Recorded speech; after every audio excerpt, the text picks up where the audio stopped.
Good evening and welcome to this new session of the Nordic Chats. First of all, I would like to thank you, all of you, for coming tonight, and it's a pleasure for me to see today's audience online, students, colleagues, and scholars. I would like to give a special thanks to Cercle, Sciences Po, and HEC, and the Cercle Finance for their participation tonight. So, I'm delighted to welcome tonight William de Vijlder, the Group Chief Economist of BNP Paribas. It's an honor for us to have you amongst us and to talk about a very, very relevant topic, the housing, inflation, indebtedness, and risk hedging. I would like to introduce probably in short terms the topic, and I would like to mention that the indebtedness of the households in the framework of rising interest rates challenges us, politics, and more than ever. For many citizens, many households, access to property, that means owning one's main residence, means reducing one's burden at the cost of retirement, and which means that consuming differently throughout one's life. So what about the risk hedging when the core challenge is to access to property? The question is valid for France and Nordics, and particularly if we take the example of Sweden, it's particularly interesting to share some key figures. Home ownership rate in Sweden averaged 66.23% from 2004 until 2020, which is an all-time high of 69.50% in 2007, and a record low of 63.60% in 2019. In France, the home ownership rate is only 57.6%. At the same time, according to the MFI, the debt rate of the French and Swedish households is similar, questioning the efficiency of a French system. So what could be the trade-off between a high rate of home ownership and the risk hedging?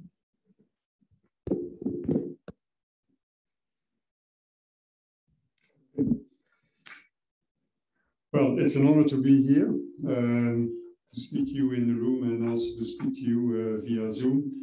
And thanks for the kind invitation. The topic that we've agreed that I would discuss is, I think, a very important topic. It's not only a very important topic today, as you mentioned, Elizabeth, in your introduction, because interest rates are rising. But it's also an important topic when interest rates are declining or low, simply because housing is considered to be a key channel of transmission of monetary policy easing. However, you could also argue that in the current environment, it is a key transmission channel of monetary tightening. Now, let's see whether that works. The challenge with this device is that you always have to figure out in which direction to point. Right. So when I was studying economics a long time ago, we had a professor and he was saying, "Quand le bâtiment va, tout va." So in preparing this presentation, I thought, well, let's check who actually pronounced these famous words. And apparently it's a certain member of parliament back in 1850, on the 7th of May, actually, Martin Nadeau, who said, "Quand le bâtiment va, tout va." So everything is working fine with the property market and with the construction sector. Everybody is happy, the economy at large. Now, at the present juncture, you could actually look at the mirror image of that statement, and you could say, well, quand le bâtiment va mal, tout va mal. So if the property market is not functioning well, or is declining, the economy kind of goes down the drain, to put it in a slightly exaggerated way. Now, the reason why that is the case is that housing is a truly unique asset. And with that, I want to say that it has a number of attributes that you do not find with other assets. You could look at real assets. Vintage cars is a real asset. Old wine, hopefully it's still good, is also a real asset. And then, of course, you had a plethora of financial assets. Housing is a unique asset because you use it because you live in a house, if you own your house, if you own your property. So it really addresses a real need rather than only a financial objective, which typically you have when you are collecting, well, when you're investing in financial assets. If you look at other real assets like paintings, you could argue, well, there's a financial motive, but there's also just a pleasure of looking at your painting on a daily basis. Housing also is interesting because it has inflation hedging characteristics, which is in the current environment, of course, very much appreciated. And another thing which makes it very specific is that it has a systematic use of leverage. I think there's only a small percentage of people who would buy a property, the first property, and pay it just fully in cash. If you would do that and you go to your bank and say, well, I'm going to pay for it in cash, you may actually raise some eyebrows on where is the money coming from. If you look at housing as an investment, there you have a purely financial objective. It's a pure investment. But again, you have inflation hedging characteristics, considerations that play a role.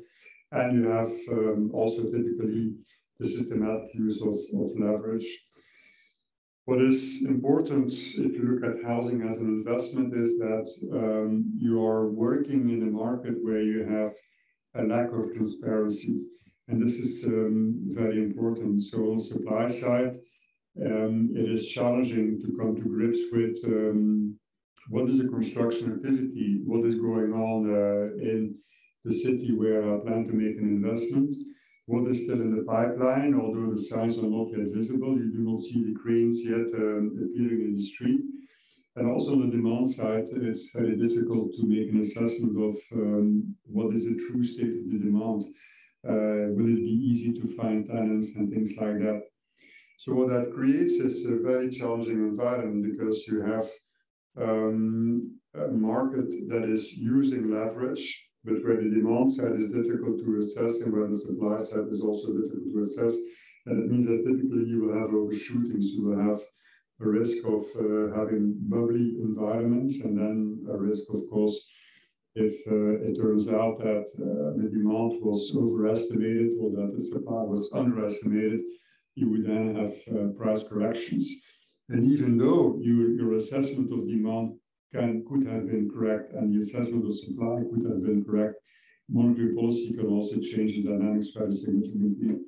Another element, of course, is the location argument, which means that when you have, you can be in a good location, a good part of town, but you can have new supply, and that is then creating a crowding out effect of older buildings. Many years ago, I was having a colleague who was working in the Gulf region, and he said to me, well, I will never buy a property in the Gulf region because, you know, the desert is so big that if everything has been sold, you can just build new premises in other parts of the desert. So the new supply and the possibility of offering new supply is an important consideration. And then finally, a new element that we have, that we are now seeing, of course, is the energy efficiency related regulation, which is becoming a major issue, and which will inevitably lead to an increased dispersion of market values. What you will see is that, for instance, I think it's already the case in France, but in Belgium, which is the country where I'm from, you now have a regulation which is being prepared that if if the house or the apartment that you put in the market to find tenants, to find renters, if it is not meeting certain energy efficiency requirements, you will no longer be able to have an indexation of the monthly rents. So inevitably, that is going to create a dispersion, of course, of market values. Now,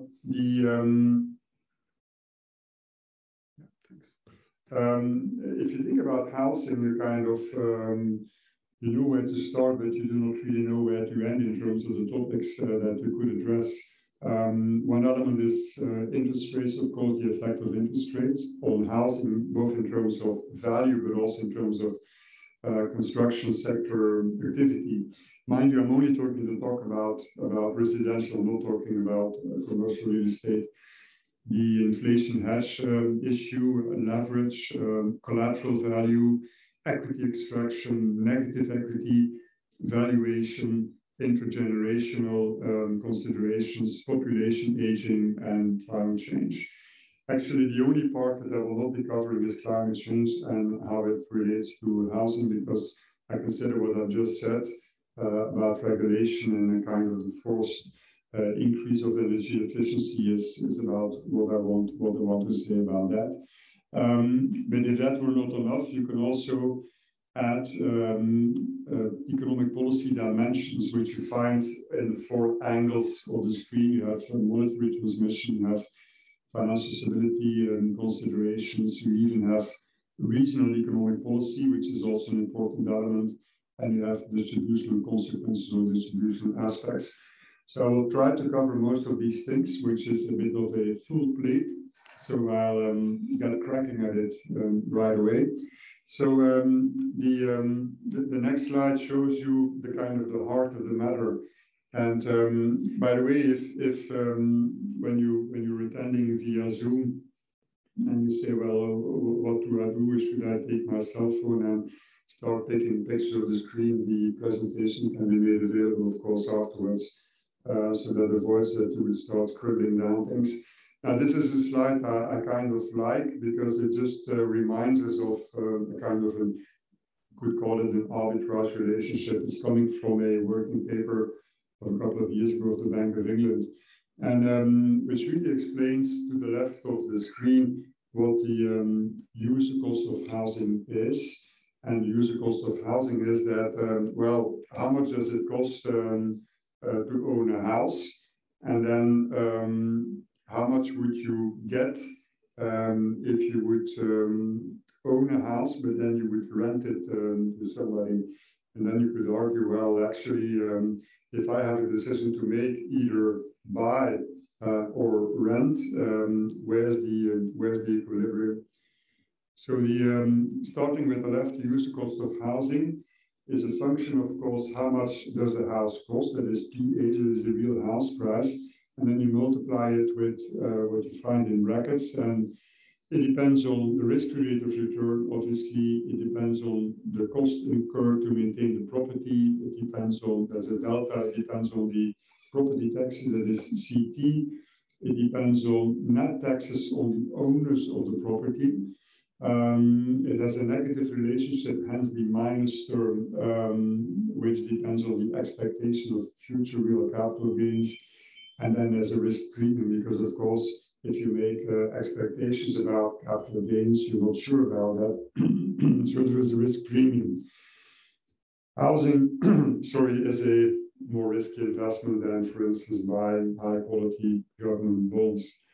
If you then look at it from the perspective of the renter, the tenant, well, you have RR, which is the cost of living in rented accommodation, and then the taxes that you have to pay as a renter. In an equilibrium, the two should be equal. So that means that the left should be equal to the right, which means that you have a relationship between the price of houses, the real price, PH, and then what you find on the right-hand side of the equation, that is the cost of living in a rented accommodation in the numerator, and then the denominator you can read for yourself. And then you can actually play around with the equation, and then you have what is driving the rental yield, and the rental yield is a function of R, that is the risk-free rate of return on the risk-free interest rate, the cost, the delta, and the taxes and capital gains as minus, and then the risk premium. So in this very, I would say, nice, if not to say beautiful equation, you find plenty of things. You find the risk-free rate, you find expected capital gains, and you find the risk premium. And what you will observe is that if you think about cyclical developments in the economy, if you think about monetary policy decisions, they influence these various elements. Monetary policy, by definition, influences the risk-free rate of return, but it will also have an impact on expected capital gains because monetary policy can either boost the economy or can actually cool down the economy. Now we put more in a cooling down environment. And when you have these cyclical developments, of course, it has an influence on the risk premium that investors will ask for if they feel uncertain. And if they feel euphoric, they actually will accept that the risk premium goes down, which of course will have an influence on house price dynamics. Very briefly on the cyclical perspective, this is a heat map. Heat map is easy to interpret. When it's dark blue, it means it's pretty cold outside, and when it's red, it means it's very warm. These are purchasing manager indices, so they're based on surveys amongst companies, in this case in the construction sector. Unfortunately, they only exist for a rather limited number of countries, but nevertheless, they still give you interesting information. So how to interpret a number? If you think about the Eurozone, the most recent reading was August 2022. It reads 44.2. That means that 44.2% of the companies that participate in the survey, construction sector companies, are actually of the view that the business environment is getting softer compared to the previous month. And you observe that since May, we are in blue territory, first light blue and now dark blue. So that means that you have a clear cooling off of the economic environment. The only country actually where it is still red is China, which I must say is amazing, not to say incomprehensible, because China has a major real estate issue. So I would have some doubts about the representativeness of these Chinese data. So if you leave China aside, then it is blue all over the place, so quite sobering. I'll skip this slide. What is interesting in the price expectations slide is that you have here for the 27 European Union countries, you have different elements. You have the price expectations in the construction sector, and you have both the historical high, the historical low. You see what has been the cyclical extreme, so you do kind of the cyclical bandwidth. And you can also try to spot where we are today in the month of August, that is. And these are the red dots. And what you see is that actually for the European, for the Eurozone, which is the bar to the left of the chart, we're still in a pretty high level. So that's the good news. If you think about price expectations in the construction sector, the price expectations are still elevated, and the activity level is also still pretty elevated, but it has come off. But we are still way above the historical average, so that's the comforting element. If you have ever look at the delta, and you then see that there is a clear weakening of the environment. And what I will do is very briefly focus on a number of countries. I'll start with US. And US, what we have seen, if you look at the bottom right chart and you look at the orange line, this is the number of months of available supply. So it has really skyrocketed. So what that shows you is that you have more supply coming onto the market because the buildings have been finished, and the number of months in terms of monthly transactions, the number of available months of supply has been skyrocketing and is now as high as we have been in 2008. And this is a really concerning development because, you know, 2008, as you may remember, was a major real estate crisis. Now, I really immediately want to put you in kind of back in your comfort zone, because the situation today is very different from 2008, which was just a massive bubble and an average crisis, actually an over-indebtedness crisis. But nevertheless, what is significant increase in the number of months of supply shows you is that actually inevitably there's going to be a cooling off of activity. So I'm actually more concerned looking at this increase in supply from an activity perspective rather than from a house price perspective, although you would expect that house prices also will go down. But really the softness in activity that is unavoidable. And what is the cause behind it is that, well, the cause is that there has been such a significant increase in mortgage rate. If you look closely to the chart, bottom right, you see a very significant increase in mortgage rate. In US, mortgage rates are now above 6%. So this is really a big issue because it just means that it becomes unaffordable. The next country is the UK. The mortgage rate has been really, bottom right chart, shooting through the roof.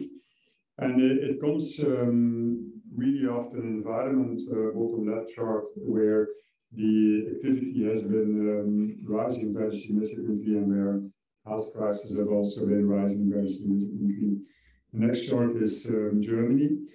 Germany, as you see later on, has also seen a very significant increase in mortgage rates. It means that Germany actually as an economy is really suffering from many ills. You have the big increase in mortgage rate, you have the energy problem, of course, that we are all too familiar with. You have a high percentage of activity which is related to the manufacturing sector, which is suffering more than services, and then also you have an exposure to China as a market, and which is also a very soft market now. So, but focusing on construction sector is clearly softening as well, as you see in the top right chart, which is the IFO Business Climate Survey. France is rolling over as well. If you look at the top right chart, the housing purchasing intentions of households, so they were very elevated, but now they started to roll over. Italy, same story. The chart to the left is showing that sentiment is weakening. But look at the chart to the bottom left, which is the construction cost just skyrocketing, and the mortgage rate is also on an upward path. And finally, Spain is also seeing an increase in mortgage rates. So you've understood the message, that is that mortgage rates are moving higher. It weighs on the sentiment in the sector, and it will weigh on the construction sector activity because you have an affordability issue. That brings me to the topic of house prices, housing investment, and interest rates. Now, this chart to the left here is coming from a speech of Philip Lane, the chief economist. And this is really interesting because it shows you the divergence between different euro area countries in terms of lending rates. So the red line is Germany.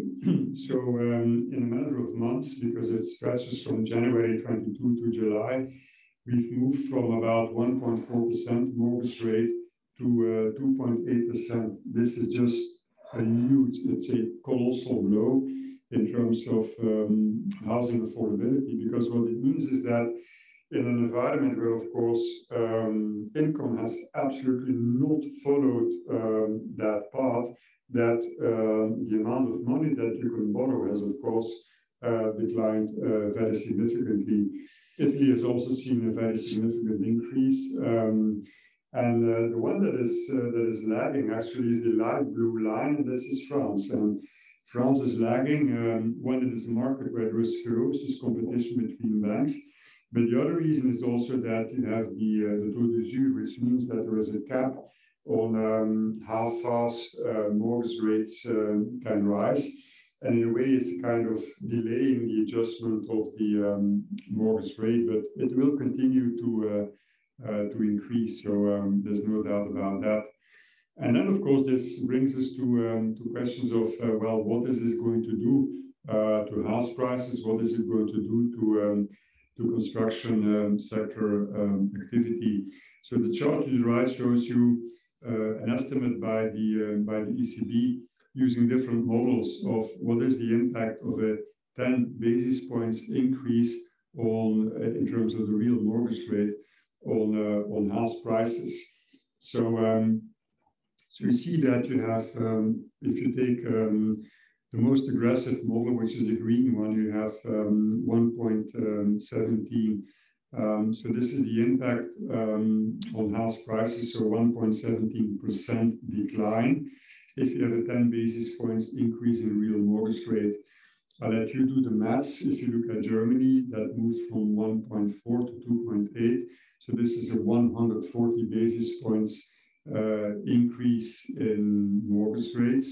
So, okay, what that potentially could do to house prices is not, of course, is not nice. Now, recent research, well, recent 2007 is not that old, has analyzed that, and they've analyzed what is the effect of monetary policy on house prices, and what they conclude analyzing a number of countries, Belgium, France, Germany, Ireland, Italy, the Netherlands, and Spain, for the period 1980 until 2014, is that on the whole, housing wealth effects are very limited. This is very important, wealth effects. Economists are kind of obsessed by wealth effects. Do they exist? Do they not exist? The wealth effect from the stock market, which typically is very small. But even in the euro area, the housing wealth effect is also very small, with two major exceptions, that is Ireland and Spain. It means that at the current juncture, where interest rates are on the rise, we have to be concerned, because if housing prices go down, you would expect, based on the research of the ECB, that there would be a negative housing wealth effect, and that it would have a negative impact on the willingness of consumers to spend. There is a strong response of housing demand shocks towards real loans. So what that really means is that you have a financial accelerator hypothesis, which is confirmed.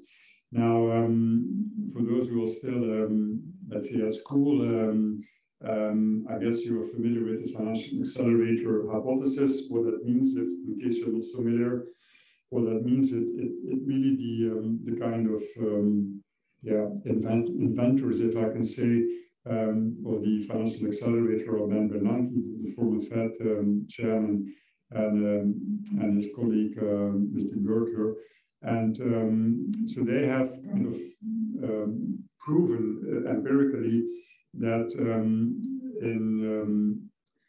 in demand for loans from companies, you have a financial accelerator. What that means is that when the collateral value of property owned by companies is increasing because the business cycle is in an upswing, the access to financing becomes easier. And here the ECB research shows that the same thing applies to housing loans. That is, that when the collateral value increases, access to financing becomes easier.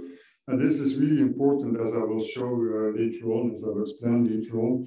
If you think about people, households that, or also companies, real estate companies, that use leverage to invest in property and then to look for renters, for tenants, because the more property you own and the more equity you own in that property, the more you will benefit from that financial accelerator phenomenon. So the easier your access to financing, is kind of, in a way, the richer you are, the more equity you have, the easier the access to finance. So you really, that's why it's called an accelerator.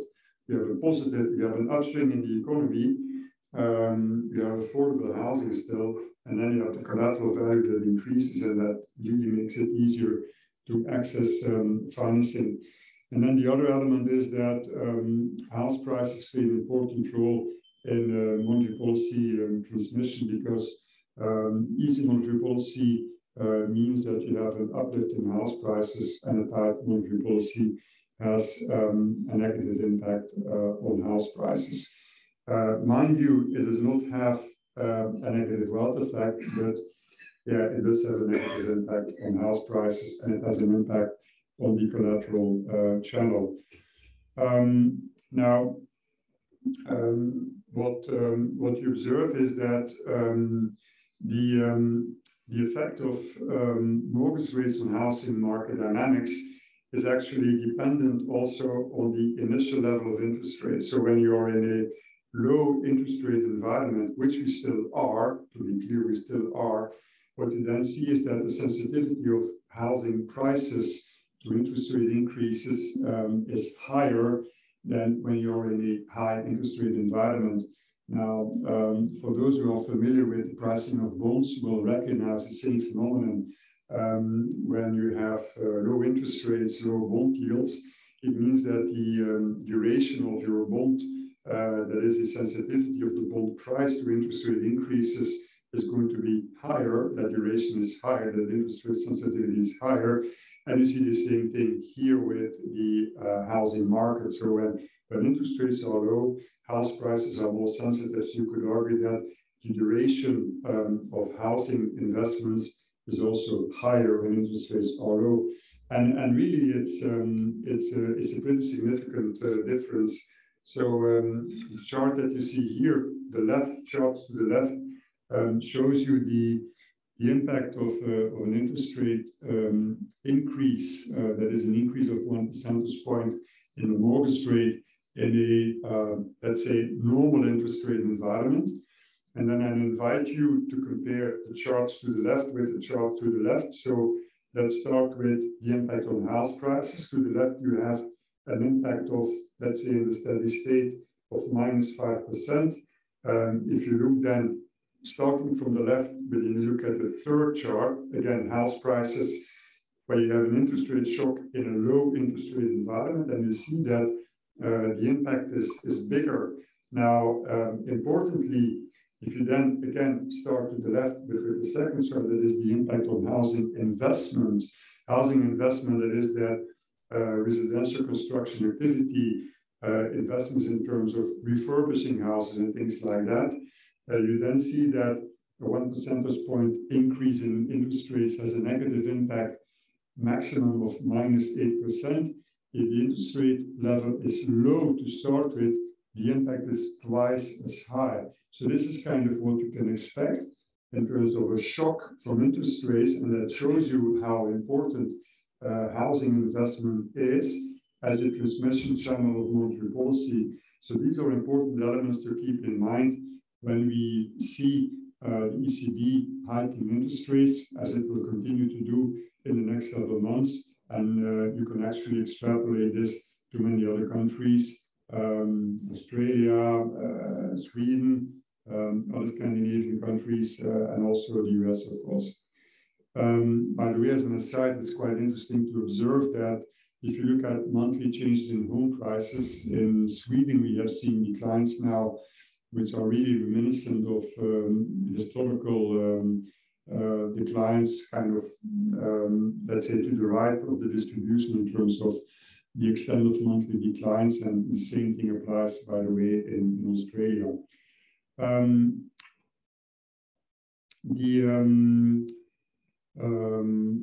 Yeah, that I'll skip. Yeah, this is for the UK.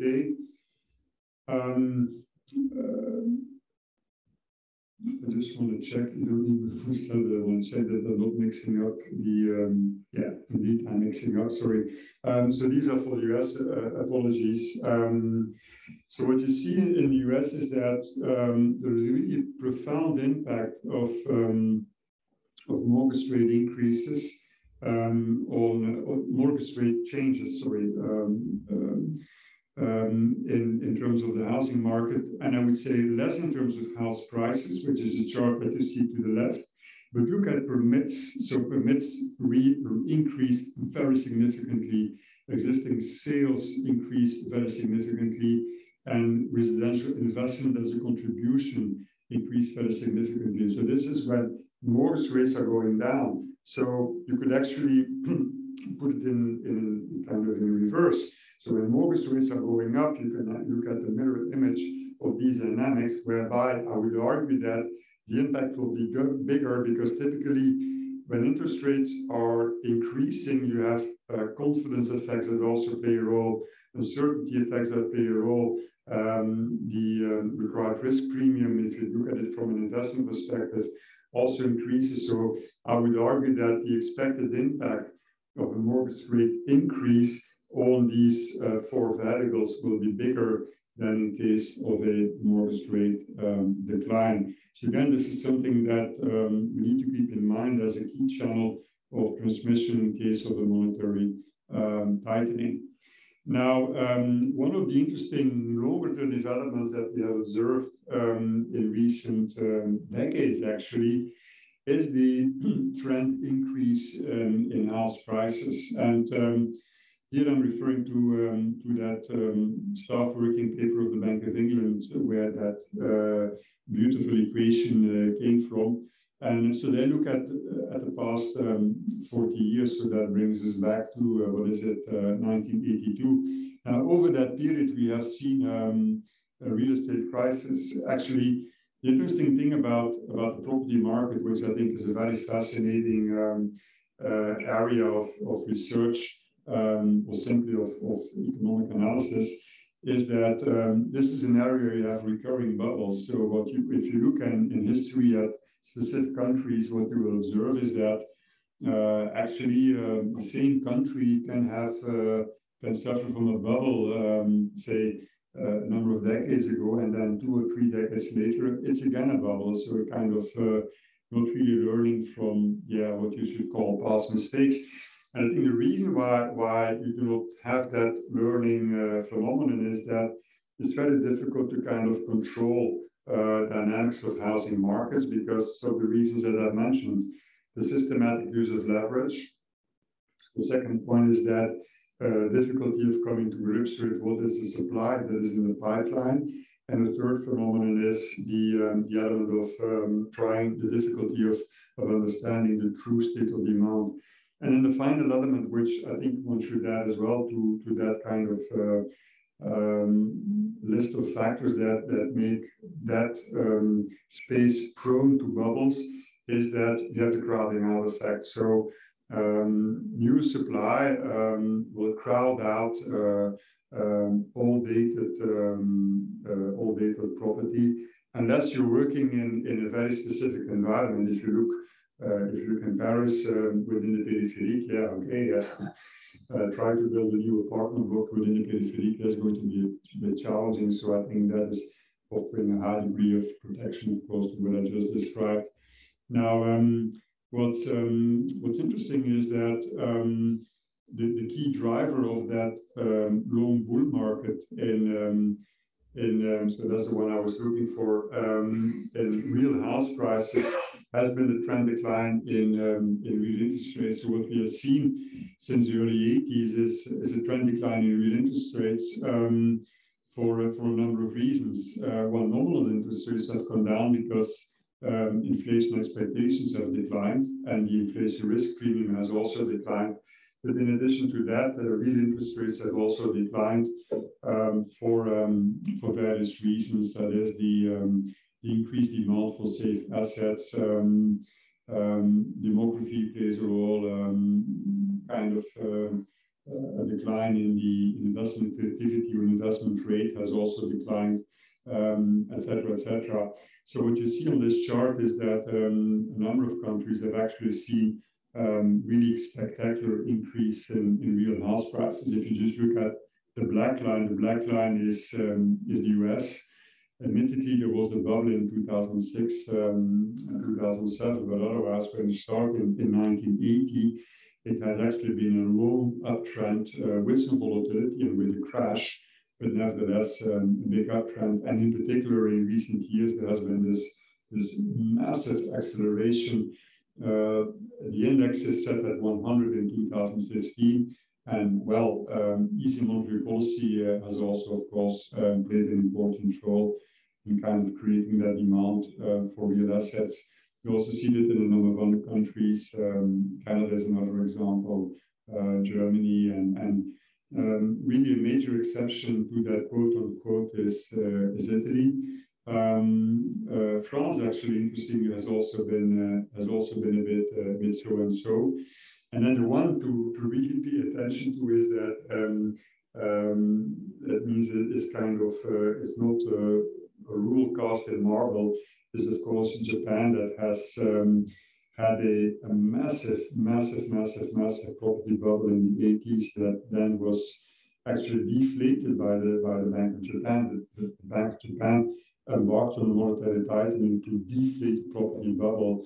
And then, of course, it took ages to see market stabilization. Actually, it took actually the arrival of the late, because unfortunately, regrettably, I should say, he has been murdered, Prime Minister Abe. But when he came to power as Prime Minister, he introduced Abenomics, and that was really the bottom of the Japanese housing market. What you see on this chart to the right is that the scatter plot, we have a very close relationship between the real cost of mortgage borrowing and housing prices dynamics. And what you also see to the left is that the house price increase during the pandemic is a really short interval, but you have had spectacular increases in house prices. So it's really a concern. I'll come back to that point later. Now, a really fascinating thing, and I had a kind of a aha epiphany when I was preparing this presentation and really going through tons of research. Actually, libraries have been filled with research on property market and on construction activity and so on. And that is monetary policy shocks and housing rents. Now, this is really very important to keep an eye on. Once you start thinking about it, it's really intuitive, but at first glance, when you see the result, it's like counterintuitive. What they have observed in the US is that when you have a contractionary monetary policy shock, in plain English, that means when interest rates go up because the central bank is tightening policy, housing rents actually increase. Housing rents increase. And the reason is that when monetary policy is being tightened, people can no longer afford to buy a property. So they kind of excluded from the market. And as a consequence, they have to look for a house or an apartment to rent. So the demand for rental apartments or houses increases, and inevitably this is then increasing the housing rents. Now in the US, this is a very it is creating a headache for the central bank, because one of the key components, and if you follow Paul Krugman a little bit in the New York Times or even on Twitter, he's emphasizing that point very strongly. So housing rents are an important component of the increase in core inflation that we've seen in the US in the past several quarters. So if you then see that research, and then the Fed is tightening policy, it will take even more time for core inflation to come down, because you can expect that housing rents will go up. So really what it will force the Federal Reserve to do is to say, well, dear friends, we should ignore energy because you will have base effects. Even if it's not declining, you will have base effects, so that will drop out of the inflation. Food, that's temporary. We don't have the control. Let's forget about that. And then rents, perhaps you should also forget about it. So it's a very kind of puzzling or challenging situation that the Fed will have. And this is actually not helpful, of course, for its effort to bring inflation under control. If rental inflation, as has been the case, this is research from the New York Fed, by the way, that rental inflation would move higher in reaction to the tightening monetary policy. The phenomenon, of course, that the access to property market becomes more difficult, it has also as a number of, I would say, sociological or socioeconomic dimensions to it, which I will come back on at the end of my story. And this brings me to the element of balance sheet considerations, which is a very important point. Actually, I'm a big fan of looking at the economy from a balance sheet perspective, because it forces us to take into account levels of indebtedness, but also the value, the asset value of things. So one very important characteristic of housing is that you actually can do equity extraction. And my wife is a dentist, by the way, so whenever I think about, I see this word equity extraction, inevitably I think about a dentist pulling teeth, but there's no similarity, so the metaphor cannot be applied. But equity extraction has been a very important phenomenon, although it is, of course, completely not what we should be thinking of nowadays, given the rising interest rate environment. I do think it is important to mention because at times it can be a very important factor in kind of creating this acceleration of an upswing. So what you see is that, remember, you have the financial accelerator, which is the easier access to financing because of the collateral value that increases. But here you have another type of accelerator, which is the extraction that you see, the equity extraction. And this actually, I'm quoting here a staff memo from the Swedish central bank back in 2020. And really fascinating results. So they made a very comprehensive analysis over the period 2010-2017 of what is the behavior of mortgage borrowers in Sweden. And really they have been extracting equity from the houses big time, really party time. And on average, so first of all, what is equity extraction in kind of in mortgage land? It's very simple. So when you have a mortgage, when you buy a property, it has a certain value, and then part of that value you will typically borrow, and then you will put equity as a difference between what you borrow and the value of what you buy. Typically, banks will work with a certain loan-to-value ratio.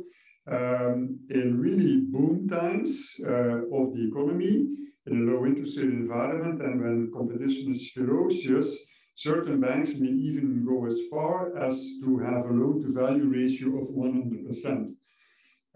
If you're a supervisor, it gives you a very uncomfortable feeling because you know that eventually this will create a problem.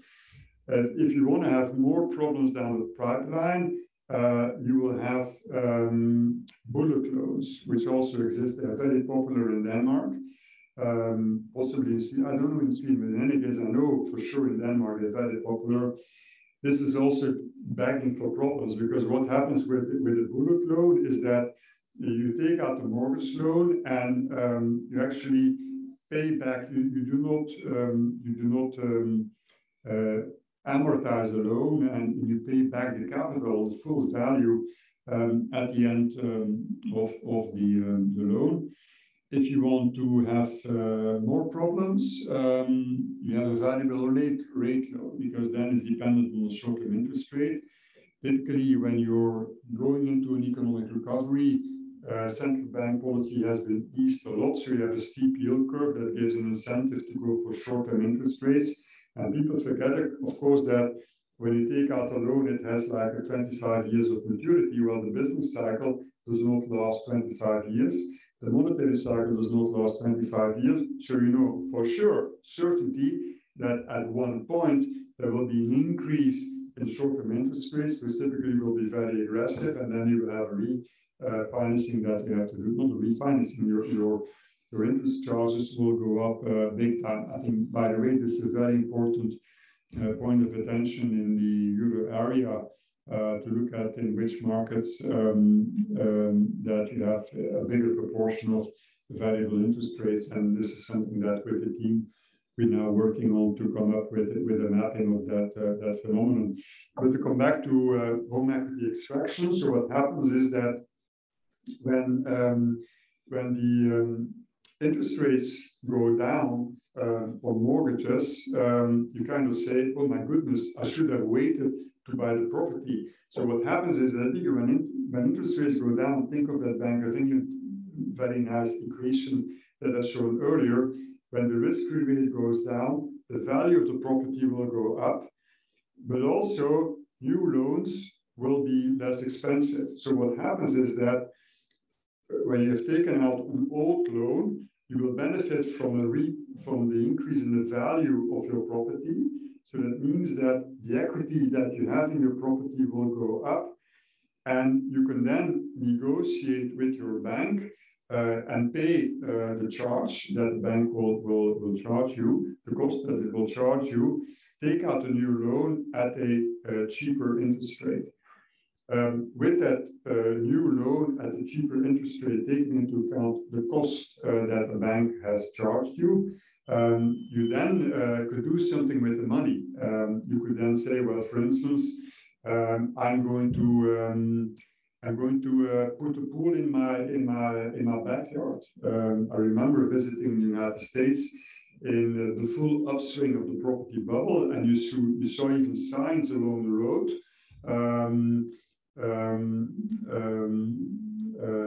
Kind of renegotiate your mortgage loan and put a pool in your backyard. Okay, well, now in Sweden it's actually quite fascinating because there has been a big industry, I would say,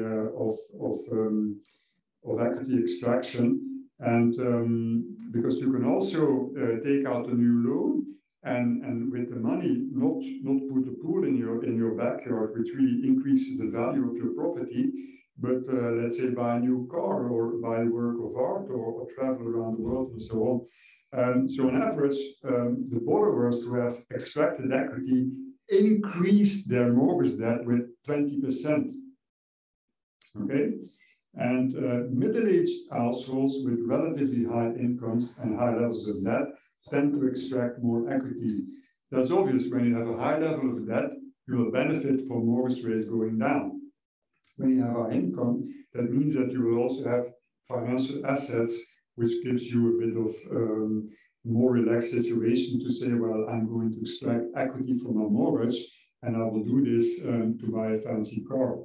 Actually, the research from the Riksbank shows that they really do not have a clue on what was being done with the money, but in any case, it has been extracted big time. And in the US, it's even, I would say, more appalling. This is from a piece of research in 2007, where former Fed Chairman Alan Greenspan has actually contributed. And this is absolutely sobering. So the black line, which is the line below, shows you the trend decline in the personal savings rate. So actually it went to 0 or even slightly negative. And why could households in the US afford to have a quasi-nil savings rate? Simply because they were extracting equity from their houses. So it was really party time. And so they were extracting equity, and that also allowed them, by the way, so they were refinancing their mortgage at a lower rate, and with that they were reimbursing consumer credit, which is utterly expensive. I mean, look at credit card debt; it's just crazy how expensive it is. And then, of course, that repayment of credit card debt with mortgages. I mean, think about it. You have credit card debt, which is really for buying a new fridge or a microwave oven or whatever, and you repay that with a mortgage, right? And but that allowed them to de facto have a kind of an adjusted savings rate that is the thin black line above, and really a pretty significant gap. Now, if you then think about what this represents in terms of personal consumption expenditure, that is PCE, well, that extraction phenomenon from 1991 to 2000 represented 1.1% of personal consumption expenditures, which really is not bad. I mean, this is like significant. And between 2001 and 2005, when we were really getting into the upswing, 2001, by the way, is the Economist, I vividly remember, had on its front page a hot air balloon with a house below. Think of a Montgolfier, and the balloon had also the shape of a house. And it was really the refinancing activity of mortgages that was really keeping the economy afloat, because the economy was suffering from a huge level of indebtedness in the business side of the economy. So companies were suffering from too much debt, and really what saved the day was the mortgage refinancing.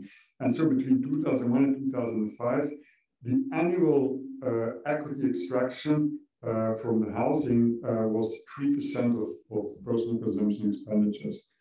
And then the party was over, of course, in 2000 and 2008.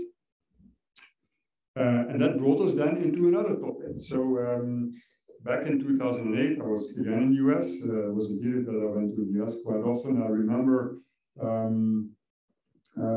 economists being interviewed on TV then, and they were saying, well, the big scare that we have is negative equity. How many households will have negative equity? And the US is very simple. If you have negative equity, you just take your key, you put it under the carpet in front of the house, and then you leave. And then the problem is with the banks. It's slightly different if you're in Europe. But nevertheless, negative equity had a profound impact on housing and on housing investments. Housing investments represent a big chunk in the national accounts, a really big chunk, because people think that housing is only building new houses. No, that's not the case. Housing housing investment expenses is really refurbishing and putting a pool and a garage and all the things you can dream of. They tend to represent on average 45% of home construction. So it's really a big chunk. And the chart to the right shows you what happens to private construction if you have so residential improvements, if you have a normal environment, and then the blue line, so that's the blue line, sorry, and the red line shows you when you had that impact of negative equity. So what happens is that when you have households suffering from negative equity, they just cut back big time on their housing investments, refurbishing, and so on. So actually what they say is that, well, the value of our house has gone down. Why should we invest even more in that house by refurbishing it, etc., by maintenance? Now, the maintenance, of course, is to avoid that. Actually, it would depreciate, of course, but households probably also because they are financially constrained at that moment because of the collateral channel.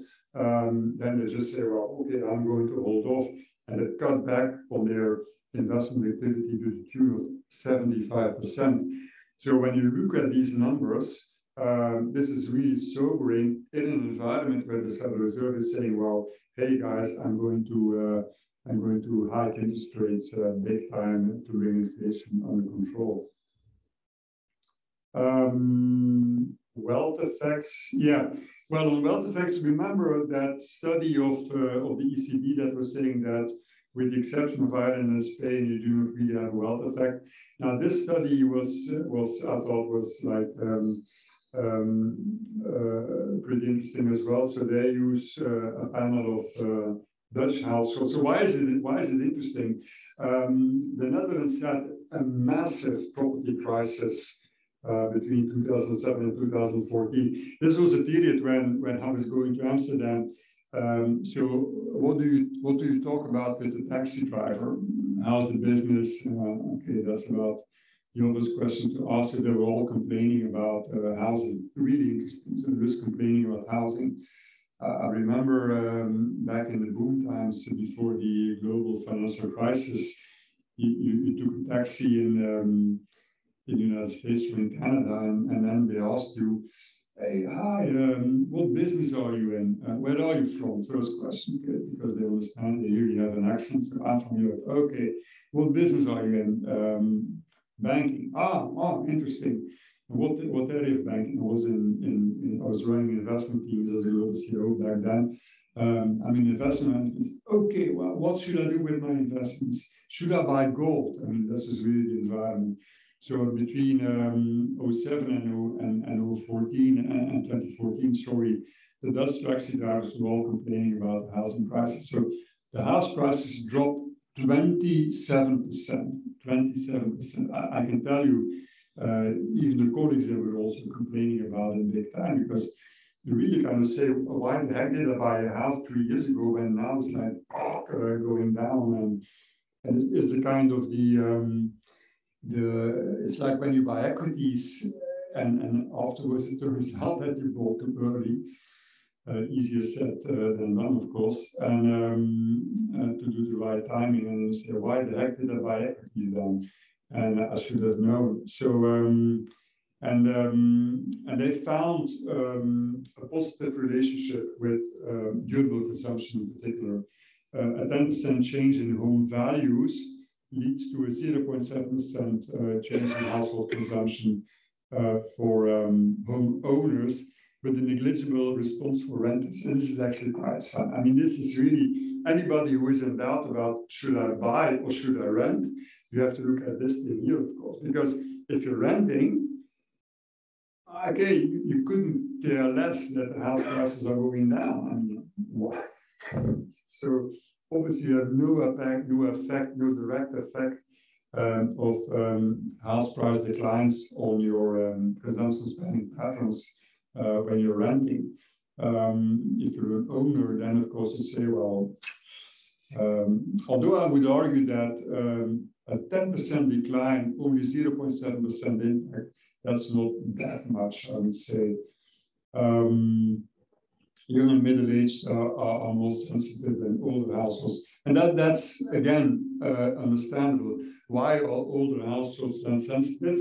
Because they have plenty of other assets as well. So they can take the hit. They can say, shit, to put it in unpolite English, sorry for that. Sorry for the English. No, politely would say tough luck. Tough luck, my goodness, house prices are tanking. But then, okay, I look at my other assets and probably also have bonds. They will have capital gains unrealized on their bond holdings, etc. So that's a pure wealth effect, which is at work in the Netherlands. And then also the collateral effect that also plays a very important role. Again, collateral. Recurring concern for financial stability. This is coming from a speech of the Dutch central bank governor, Klaas Knot, and he gave this speech in 2021. Now, we need to kind of put this thing in perspective. So this is like, I would say, give a tongue-in-cheek comment with respect to the challenge of central banks. So the ECB, like many other central banks, they have a dual role. So they're supervisor, and they are also in charge of monetary policy. And sometimes you wonder who's really behind the steering wheel. And it's actually quite, sometimes it's, how to put it in a polite way, mind-boggling is already pretty aggressive, but it's like, I can't find the word. Whatever. It's like schizophrenic almost. So when you read the press conference of the ECB and the Q&A, so this is monetary policy, say in 2021, the meeting October 2021, read that, then read this speech, or read the press conference and read the financial stability report of the ECB.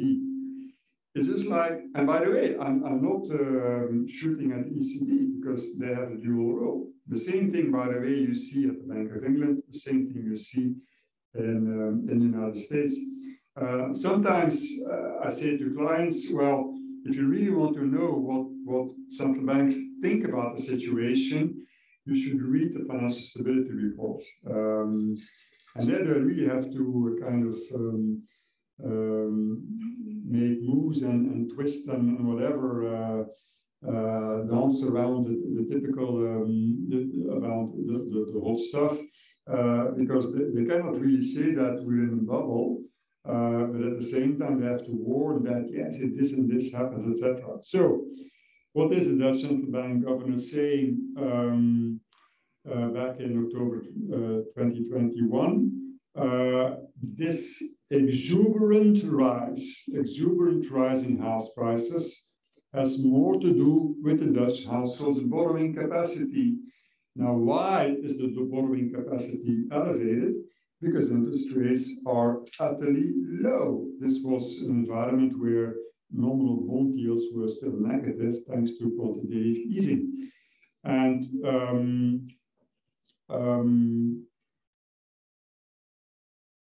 why is the borrowing capacity high? Because the collateral channel, which is of course stimulated by easy monetary policy, there is quite simply too much money and too few houses. So, and then particularly first-time home buyers are more than often borrowing at a limit relative to their income. And this is really a very kind of, it shows you, it tells you more about the limits of monetary policy than the limits of financial stability related policy, because you can always quash something. You could take a hammer and just you have a fly and then just take a hammer, bang, or like Garfield, you may have seen that cat that is killing spiders. But monetary policy is complex. So think about the issue that we were facing back then. So you have inflation, which is not reacting to easy monetary policy. You have ongoing quantitative easing, negative deposit rate, that is the money that the excess reserves that banks put at the European Central Bank. You have corporate investment, where empirical research shows that it is not that interest rate sensitive. It is most dependent on the corporate borrowing spread, so the extra that you have to pay compared to the public sector. And it's so dependent on capacity utilization, expected demand, and things like that. So the one area in spending that is interest rate sensitive was already going flat out. So on the one hand, you have a monetary policy which is continuing to push the throttle, and on the other hand, you kind of know that we're already at the limit. So how on earth can you expect that that easy monetary policy will have the intended consequences if the one area that is most sensitive is already going full steam ahead? So, but okay, the problem was solved by COVID, by demand shocks, supply shocks, and war. So, yeah, that I'll skip. Oh yeah, this one is important. This is again how mindful that we need to be about house cycles. This is a great piece of research by the IMF, 21 advanced OECD countries, period 1960 until 2007. So we've had over that period 51 credit downturns. So that means credit contractions. That is a tight credit policy. Difficult to get a loan from your bank because central banks are tight in policy. 51 of these across the period and across countries. Out of these 50, you have 32, credit down, so 51 without a housing price bust. We've had 32 credit downturns with a housing price bust, and we've had 18 credit downturns with a severe housing price bust.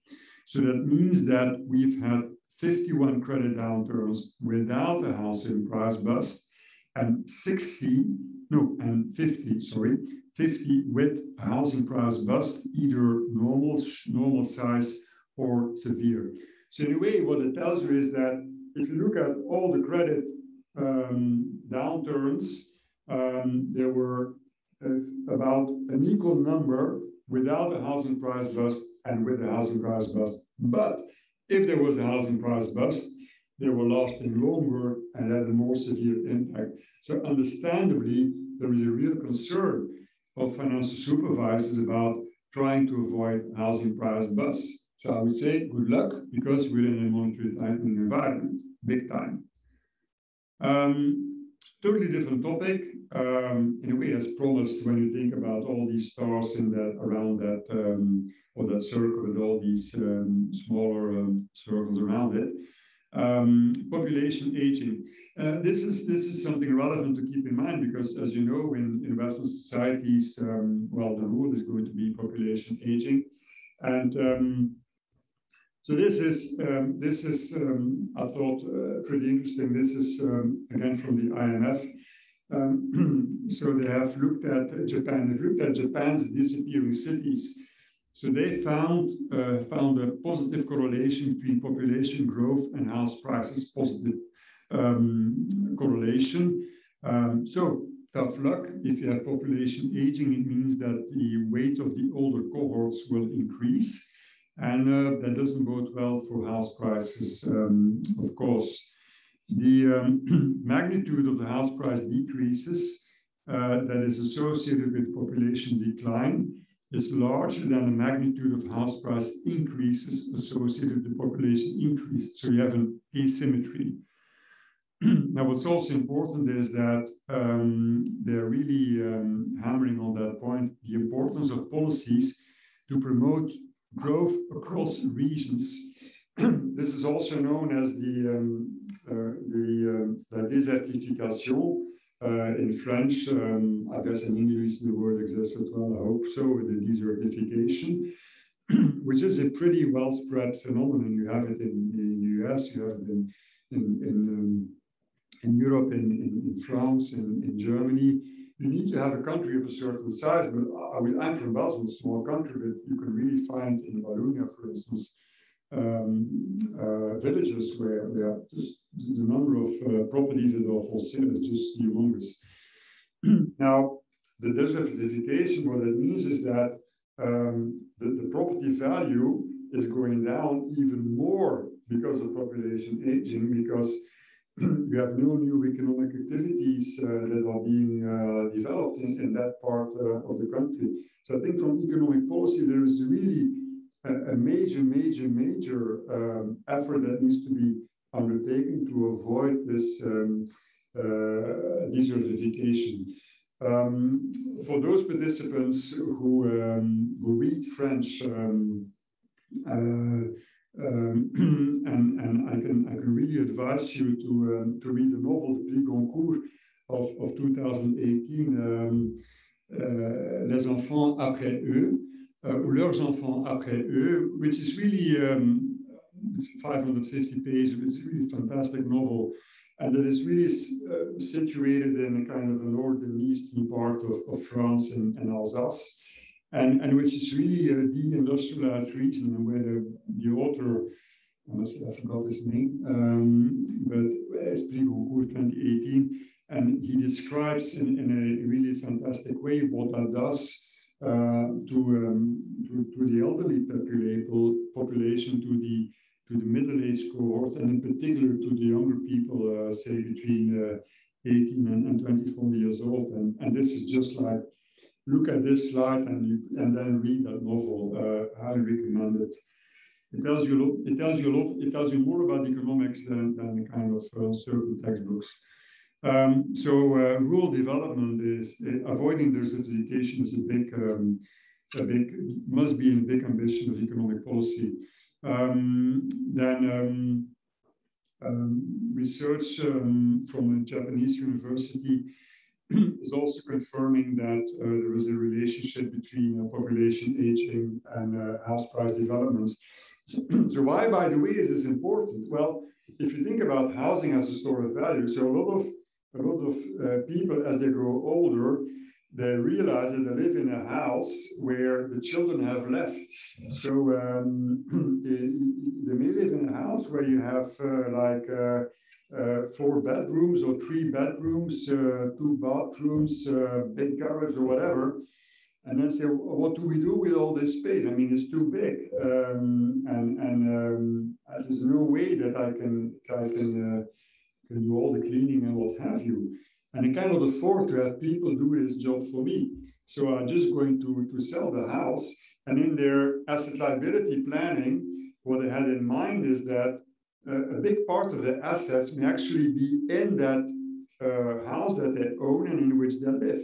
So when they had planned to be able to sell that house at a nice price, but when they have, I would say, the bad luck, not to say the misery, but the bad luck to live in a place that is kind of deindustrializing, where there are no services, that is kind of being suffering from desertification, they will suffer from a decline in the value of their house. So their nest egg of property value will kind of take a hit. So this is going to be, well, an important wake-up call. Unless things turn out like in Korea, and this is really, I thought, quite fun because it makes you doubt. Because in Korea, South Korea, between 2008 until 2017, actually what they have, what the researchers of the BIS and really rigorous research, that has shown is that house price growth increases in districts with high age dependency ratios. So this is quite fascinating. This is totally counterintuitive. So I must confess, it's really a very long piece of research. I haven't read it completely, and I suspect I have used all sorts of control variables to come to this conclusion, but it's I would say, totally counterintuitive. Now, one of the reasons why people kind of, a lot of people prefer to own their house rather than rent it, including myself, by the way, is an inflation hedge. And this is an important element. So as a household, when you do your asset liability work, you're really exposed to two key risks. So what are the two key risks that you're exposed to? One is longevity risk. That is that you have a slight problem that you're living longer than you expected to live, and then mean you run out of money. How not to outlive your means. Now, if you have children and you you get along well, and you say, well, you ask your children to bear your longevity risk. And you strike a deal. If I pass away before I have no money left, it's all for you. So you have a kind of bequest motive, and then you have an altruism motive in return, which is that I'm going to hedge your longevity risk. Imagine you have no children. Just imagine. So then you have a longevity risk exposure, and then the other exposure that you have is inflation. And inflation, as we have all kind of come to realize, sometimes comes back, even it has been dormant for a long time, and then it comes back. And then you see that households really struggle to hedge against such inflation shocks. It's really, really very difficult to hedge against that. And at best, you can hope that you have a job where your employer is kind to you, and in a non-indexed economy, he is giving you a pay rise, but that will only be partial for understandable reasons. I would actually advocate against full indexation. Now, I guess there are no journalists in the room, because being a Belgian, that will not go down well. In Belgium, at least in certain parts of Belgium, where you have an indexation mechanism, and people will say, oh, what the heck is the bank talking about? But I just want to make the point that hedging inflation risk is very difficult. Now, one of the key components in your kind of in your cost of living is not only food but also housing. So if you rent, that is going to be indexed, and then you have a problem if you're not hedged. So in my view, the thing is that if you are renting a house, it means that you are short inflation risk. That means that if inflation is surprisingly high, you lose money because your rents go up. So if you're renting a house, you really have to figure out, how am I going to hedge that short inflation position? And I can tell you, it's very difficult. It's very difficult. So, okay. Now, Right. So this research here is really fantastic piece of research from people of the Tilburg University in the Netherlands. They have used a unique data set, as the saying goes, 195 years. So this is like, okay, Amsterdam is unique in that respect because there is one, on the canals, there's one house where you have prices going back, I think 4 centuries or something. So they use 195 years of rental information, house prices, and inflation for the city of Amsterdam. So that has enabled them to calculate the return on investment, capital appreciation of the houses, plus rental income. And the rental income you can then convert into a kind of cost of housing. If the cost of housing that you avoid because you're the owner of a house. So they have found that over these 200 years of data, that home ownership provides long-run protection against actual and expected inflation, but not against unexpected inflation. And that is quite normal. If you have unexpected inflation, typically you have interest rate shocks, house prices go down, etc. So that's okay. The investment horizon matters, and especially between 1 and 10 years, the inflation hedge ratio increases strongly with the horizon. So that's really good news. For longer investment horizons, apparently, it again slows down. But then, of course, if you're thinking about how I'm going to hedge my inflation, expected inflation over 10, 20, or 30 years. But even if that hedge ratio is imperfect, the fact that you have some degree of hedging, and at the same time you can live in the asset, that's really nice to have.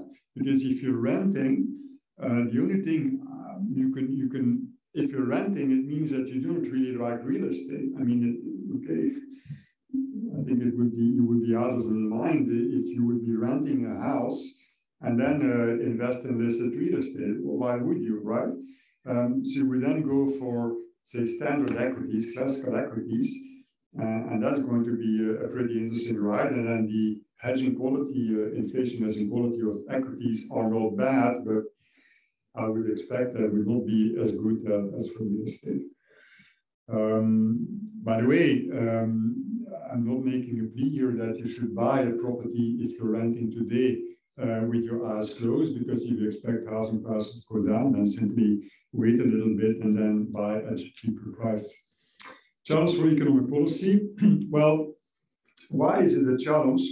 I've talked about monetary policy, I've talked about financial stability considerations, but one other element is, I would say, economic policy from an element of keeping a peaceful, let's say, existence, living together within society in a kind of a unstressed, not stressed way. What I mean by that is that many of the shocks that you've experienced over the past 20 years have had major distributional consequences. And what you see with housing is that it kind of reinforces inequality. And I'm not making a plea that you should then say, well, I'm just going to kill this and tax it, far from that.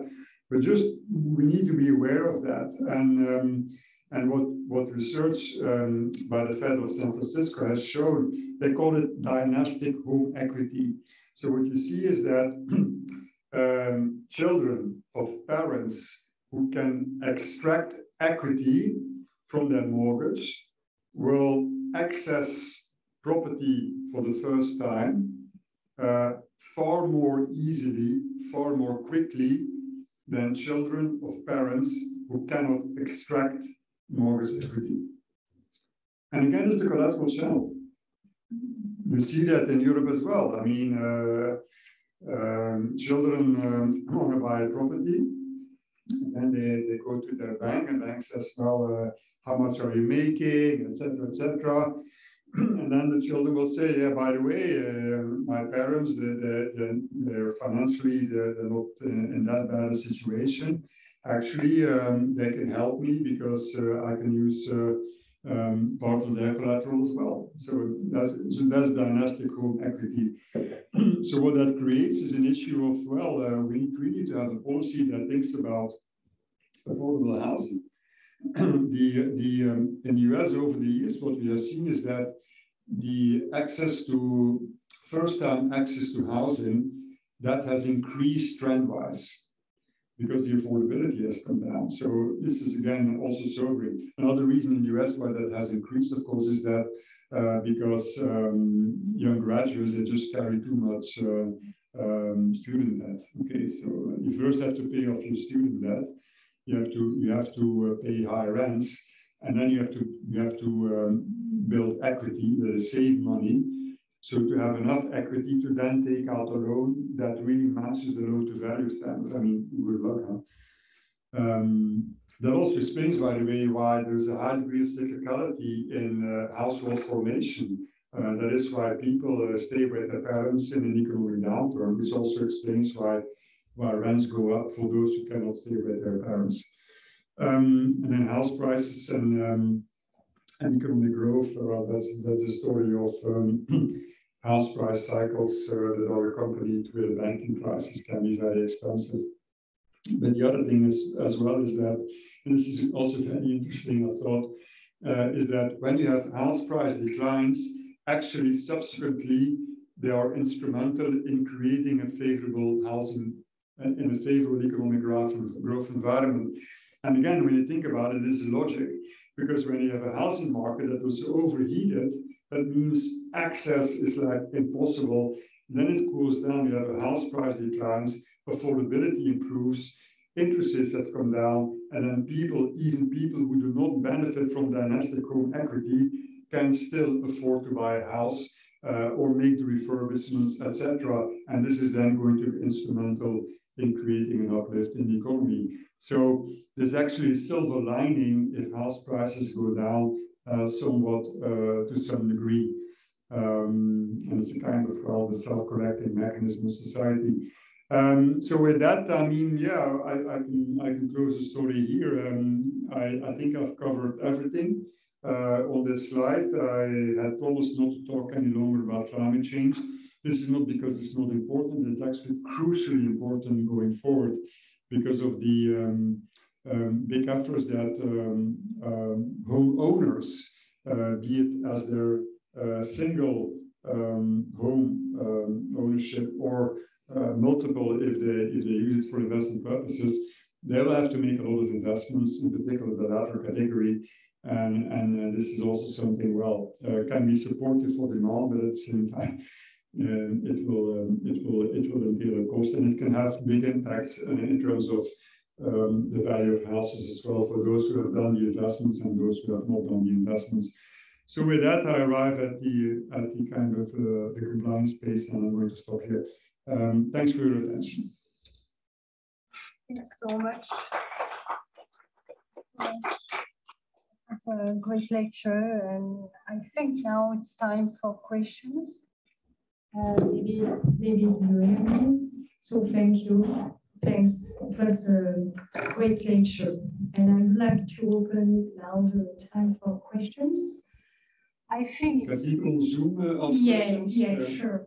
Just a few minutes time. You can ask questions now here in the room, but I can prepare the access. Yep. Maybe I think. Do you know in Europe the proportion of property loans which bear a variable interest rate compared to no, that's what we're looking into now. And the reason to kind of give you a bit of an insight in our kitchen, in our economic kitchen, is that apparently in Spain it's quite high. And we were struck by that because we thought it was lower. So that's really now a big time trying to collect the data to have information on that.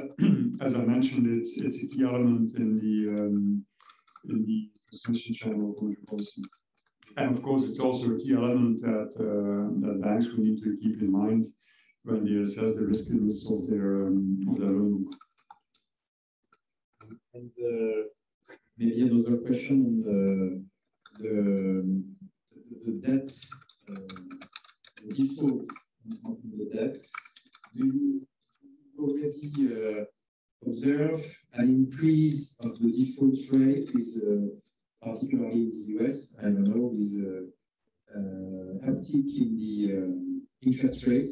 Or do we have already some views or some statistics on this? I don't have the statistics on mortgages. I do have them on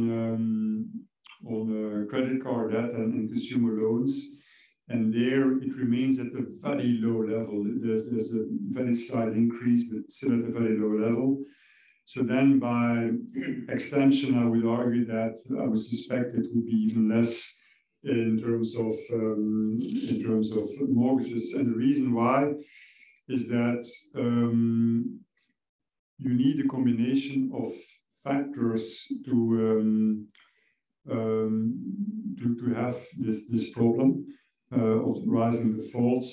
You need a very significant worsening of the labor market, which in the US is still red hot.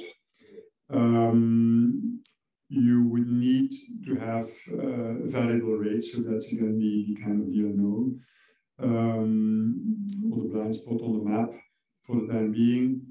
And you also would need to have a significant decline in house prices. So actually what happens is that if you do not have a significant decline in house prices, and even if you have somewhat of a weakening of the labor market, you have no interest in defaulting. One paper that I did not incorporate in the presentation was, there has been research in the US on at what point do households decide to default. So there's actually a point at which, from their perspective, it makes more sense to default rather than to kind of keep on doing the belt tightening.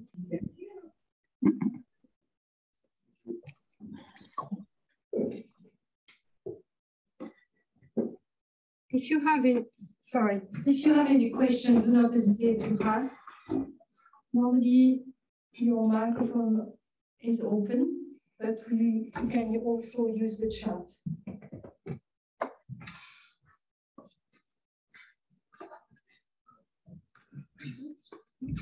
Yeah,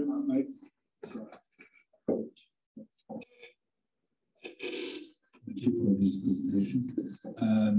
I just saw the regional aspect that it's now in your statistic evaluation that it's take the climate problematic, that you said that in some big town in regional part of the world, in regional part of Europe, you've got now studying what's happened with the problem of volcano and the difficulty of the country with tsunami risk and different climates.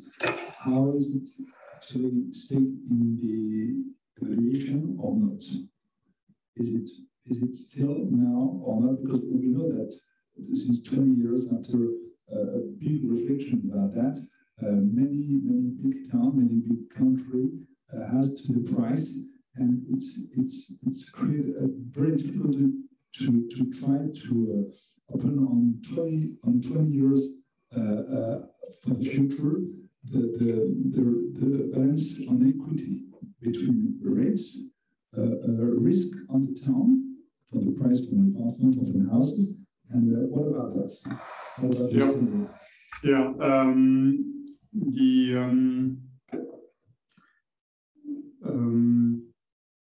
what you mentioned in terms of tsunami and flooding, for instance, more generally, or severe heat, inevitably, or fires, sadly. These are elements that inevitably will be taken into account increasingly in the pricing of real estate. The difficulty will be to kind of come up with a counterfactual, to kind of say, well, if you have, say you have an area, you have a nice town in the Provence or close to Mediterranean, and it turns out that in the recent years there has been a number of flooding of rivers. How can you find something with the exact same characteristics in terms of quality of life in normal times as a counterfactual? So difficult. But what you do see is that, for instance, in Belgium, if you look at real estate agents on the coast, they already have a kind of a comment when you have these signs of property for sale, where I say that this is risk of flooding, risk of not flooding. That is, of course, if the rise of the sea level. Of course, it's very difficult to kind of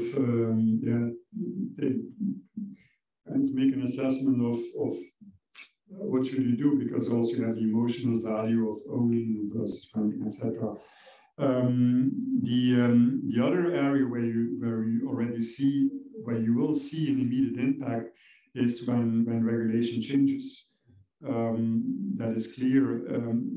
I mentioned the point on rent indexation. You have, sorry to be referring again to Belgium, but I suspect it's not unique in that respect, but I happen to know the regulation quite well.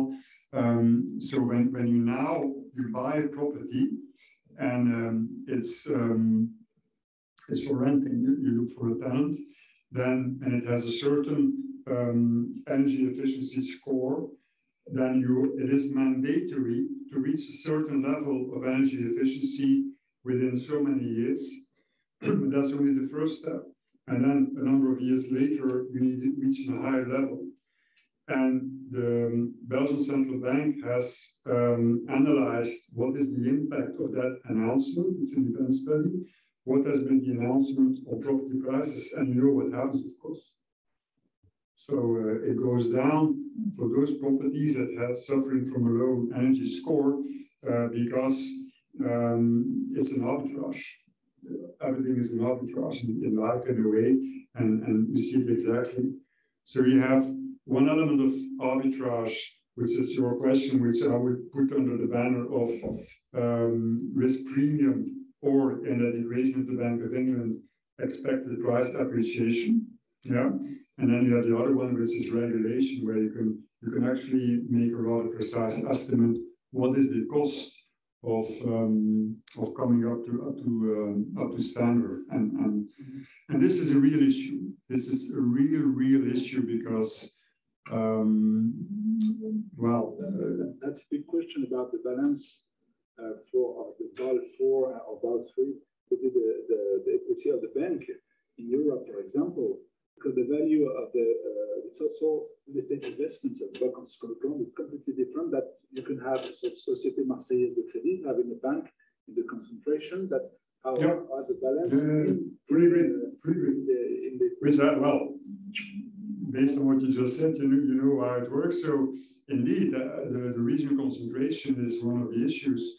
But to that, we now have the influence on property prices of regulation. Imagine you're a bank, take a kind of a rather probably outlandish hypothesis that you're a small regional bank in a part of a country that is getting de-industrialized and where you have old real estate and what have you. I mean, good luck, of course, because really what happens is that, and also the other point, of course, is that not only does it have an impact on the riskiness of a bank loan book, but also it has an impact on the asset liability situation of households. And that's a very, very important thing. So if you think that you will never if you do not consider your house as a nest egg, yeah, then life is easy.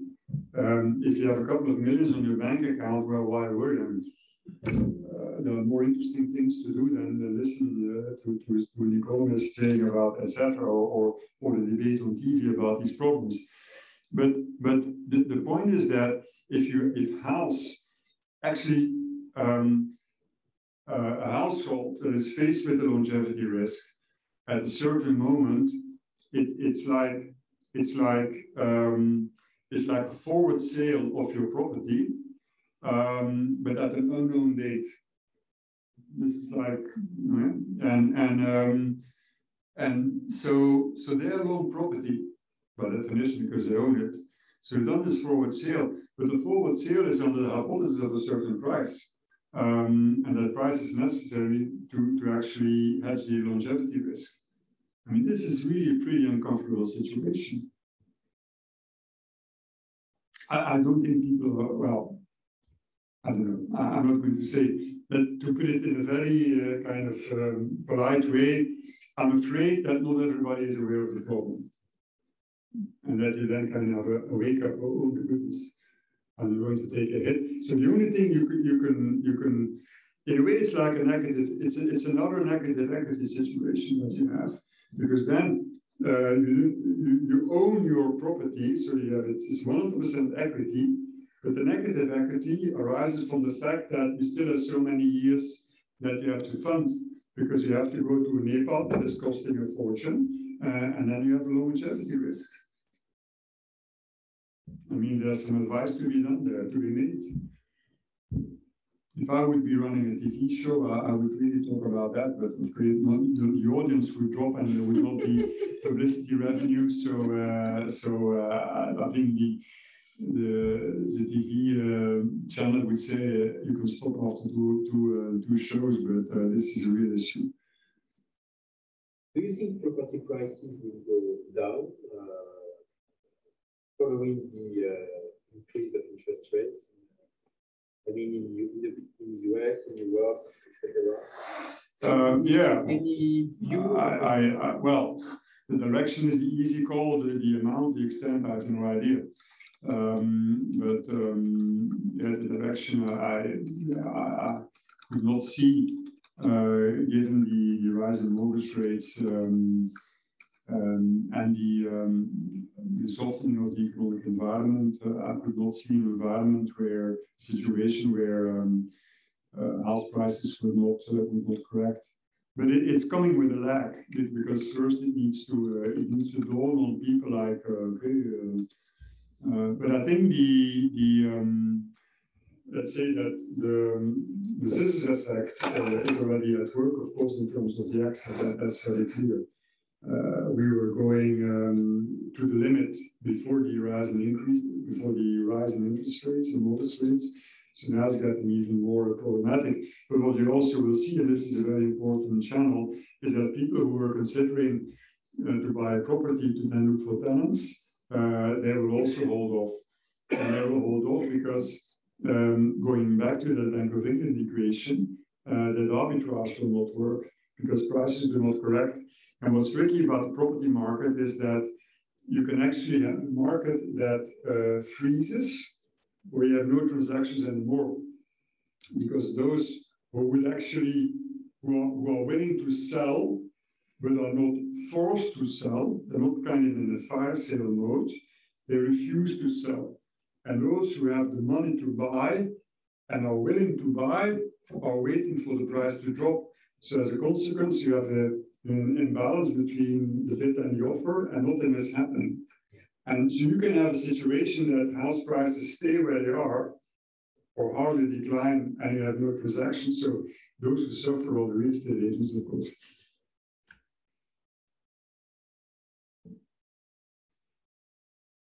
Okay, perhaps one final question if there is one, otherwise we can wrap up. I think that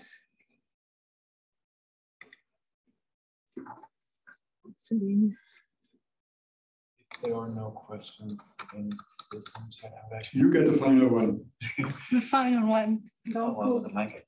It's a great student. So I was very. It works. No, it doesn't work. So sorry. Sorry, don't go. Okay. I think it's okay now. I'm interested in the housing markets in areas such as the Bay Area in California, where you have a housing market that excludes a lot of people. A lot of people cannot really buy property.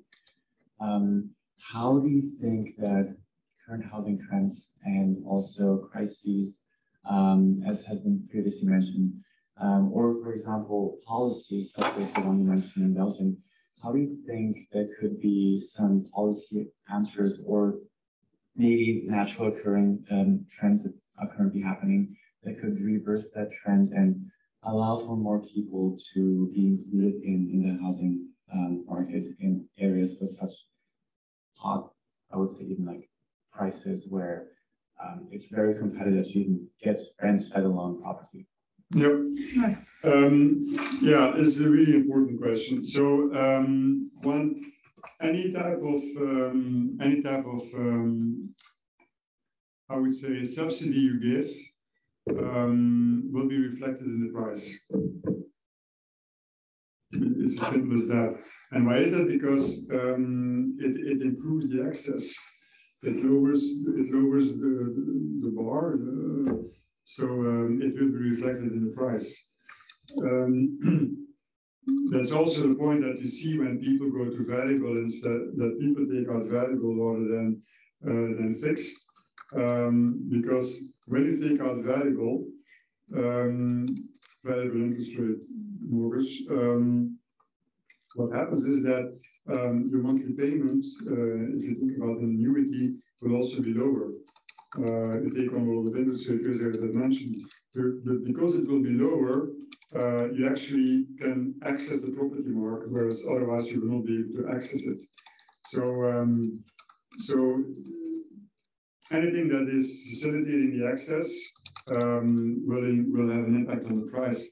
Point one, point two, you then have to say, well, there is a need there to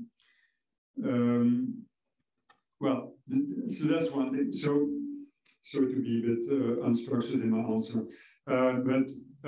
so one thing that would spring to mind is, if you think about economics 101, is let's subsidize the impact on price. That's tax. Let's put caps, rental caps. Now, to be clear, I'm in favor of a market economy. You will have to correct it sometimes because we should not be naive. A market economy, a capitalist model has a tendency to try to grab market power. Now, read the book of Thomas Philippon, it's all about that. So that you have to be mindful of. That's also why the Commission's work is also very important. Jean Tirole did a fantastic speech at the ECB Research Conference. You can watch it on YouTube. It's all about market power. The really interesting about ECB conference, he's talking about market power. So tax it, what's going to happen? It's nothing to do with market power, but when you tax it or you put caps on rents, what's going to happen is that because not every single city or not every single country is going to do that, capital is mobile. It's very simple. So what you will see is that the investments will go down. So it will not solve the problem because supply is going to drop. Then in UK, for instance, one of the reasons why house prices have also had this long bull market is that it's a problem of extra supply. In France, by the way, but actually not especially in France, I think, correct me if I'm wrong, it's also an issue of if you think about house formation, are we making enough land available? So subsidies don't work, supply doesn't work. So I think what you really have to think of is to say, well, shouldn't we do something about affordable housing? And that what you're then doing is you're kind of targeting a population that is kind of having difficulty in even accessing the rental market. And that's a problem that you have. So when you think about one of the consequences of the energy transition is that because of the necessary investments, rents will actually increase. Because the landlord will have to, I mean, he's targeting a return on investment, so he's not going to do his own development, so the rents will increase. So then, okay, and then you could then say, well, if you think about a country with a rather laxist regulation, that is, you can find house and apartment with a low energy score, then of course your heating will go up. So this is really something I think that at the minimum, I think one should, I hope the reflection is ongoing, is to say, well, what are we going to do about it? Because hitherto, what you have seen is that if you cannot rent a place nearby where you work because it's too expensive, then you rent one at a greater distance, and then you do your commute. But then you do not public transport, then you have a car, and then of course you have a diesel car, and then you have the Gilets jaunes, you know the story. So all these things, I mean, the element of what I call the peaceful coexistence and kind of because of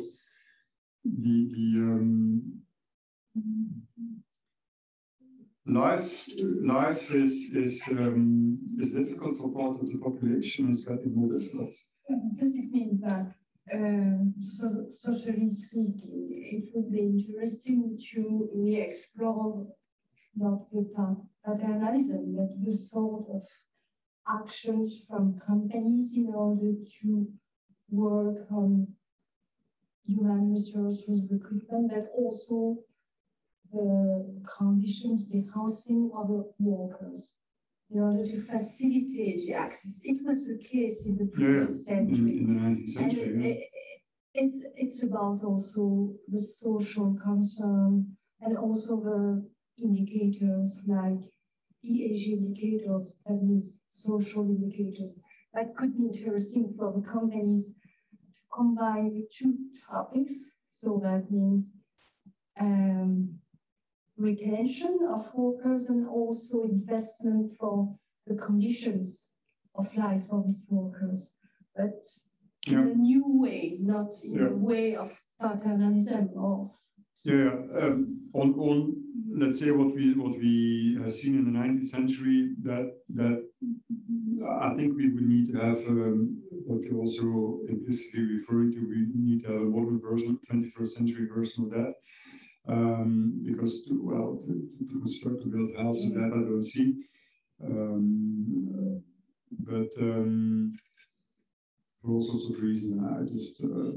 One reason being people are too paternalistic. I think people want freedom of choice, and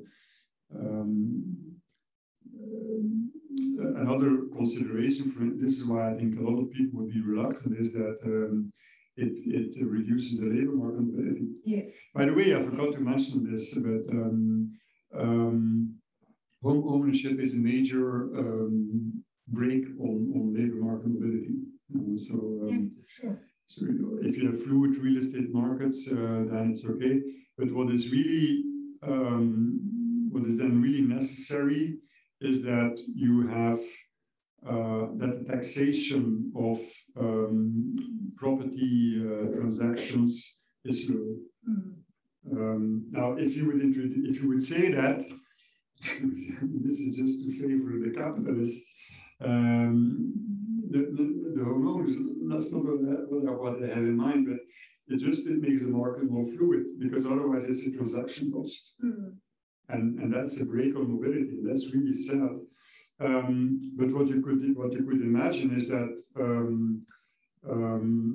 companies would say, well, I'm going to give you an extra to take into account that your preference is to have a shorter commuting time. But then, of course, you have to think about how is that going to be taxed. I think what I also had in mind in terms of affordable housing is that it's really about how broad is the scope of public goods that the state needs to provide. And if you say, well, if education is one,